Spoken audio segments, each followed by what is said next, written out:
Kaya kata namang silipan ng legwan at sala ng pagmaragula Parol Fernandino king Los Angeles, USA, king report ng Patricia Mamang. Meging sentro yan ng pamagmasusi ing 20-foot Parol San Fernando king Island Pacific Supermarket.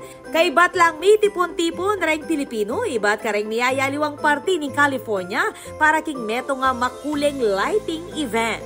Aliwa mo rin mga ragula suluning Parol, ing kinang waking atensyon nun ing pasibayong pamiyabe-yabe na rin pamilya, mikakaluguran at ring kabalen, amalwat ng mikikit. Mi papalitan lang kwento at migsalo-salo king pamangan. Tinagon keti, di na City of San Fernando Mayor Vilma Calua, kayantabe, i-Vice Mayor Brenz Gonzales at ring City Councilor sa mapaling segana ning komunidad.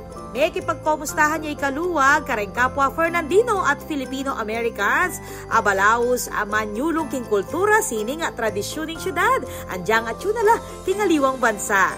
Pasibayo ng pepakit ning Parol San Fernando na mo'y ti simbolo ning Kapaskuan. No magsilbiyang gabi, king pamibuklod-buklod ning komunidad, no karin mang sulok ning yato. Tuneping Parol from San Fernando to the world.